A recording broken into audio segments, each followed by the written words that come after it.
ನಮಸ್ತೆ. ಇವತ್ತು ಭಾನುವಾರ. ಇವತ್ತು ನಮ್ಮ ಅಕ್ಕನ ಮಗಂದು ಎಂಗೇಜ್‌ಮೆಂಟ್ ಫಂಕ್ಷನ್ ಇತ್ತು. ಹಾಗಾಗಿ ನಾನು, ಹನಿ ಮತ್ತೆ ಹಸ್ಬೆಂಡ್ 3 ಜನ ಹೋಗ್ತಾ ಇದ್ದೀವಿ.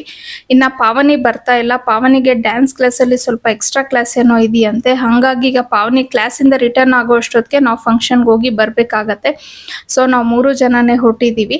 ಇನ್ನ ಇವತ್ತು ಆಗ್ತಾ ಇರೋ ಎಂಗೇಜ್‌ಮೆಂಟ್ ಯಾರ್ದು ಅಂತ ಅಂದ್ರೆ ನಮ್ಮನೆ ಇಂಟೀರಿಯರ್ ಡಿಸೈನ್ ಏನ್ ಮಾಡ್ಸಿದೀವಿ ಅಲ್ವಾ ಅವ್ರದ್ದೇನೆ. ಅಂದ್ರೆ ನಾನು ಲಾಸ್ಟ್ ಒಂದು 2 ವ್ಲಾಗ್ಸ್ ಅಲ್ಲಿ ಅವನ ಬಗ್ಗೆ ಮೆನ್ಷನ್ ಮಾಡಿದ್ದೆ. ನಮ್ಮ ಅಕ್ಕನ ಮಗನ ಹತ್ರನೇ ನಾನು ಮಾಡ್ಸಿರೋದು ಅಂತ ಹೇಳ್ಬಿಟ್ಟು. ಸೊ ಅವಂದೇ ಇವತ್ತು ಎಂಗೇಜ್‌ಮೆಂಟ್ ಫಂಕ್ಷನ್ ಇದ್ದಿದ್ದು. ಫಂಕ್ಷನ್ ಎಲ್ಲ ತುಂಬಾನೇ ಚೆನ್ನಾಗಿ ಆಯ್ತು. ಅಲ್ಲಿ ಫ್ಯಾಮಿಲಿ ಎಲ್ಲ ಬಂದಿರ್ತಾರಲ್ವಾ, ಅಂದ್ರೆ ಎಲ್ಲಾರ್ನು ನಾವು ಒಟ್ಟಿಗೆ ಈ ರೀತಿ ಮೀಟ್ ಆಗೋದು ಅಂದ್ರೆ ಫಂಕ್ಷನ್ಸ್ ಅಲ್ಲಿ ಮಾತ್ರನೇ. ಸೊ ಎಲ್ಲ ತುಂಬಾನೇ ಖುಷಿ ಆಗಿತ್ತು. ಇನ್ನ ಇವತ್ತು ನಾನು ವೇರ್ ಮಾಡಿರೋ ಅಂತ ಸ್ಯಾರಿ ಬಂದು ಲಶ್ವಿಕಾ ಡಿಸೈನರ್ ಸ್ಟುಡಿಯೋ ಅಂತ ಹೇಳಿ ಒಂದು ಇನ್ಸ್ಟಾಗ್ರಾಮ್ ಪೇಜ್ ಅಲ್ಲಿ ಪರ್ಚೇಸ್ ಮಾಡಿರೋದು.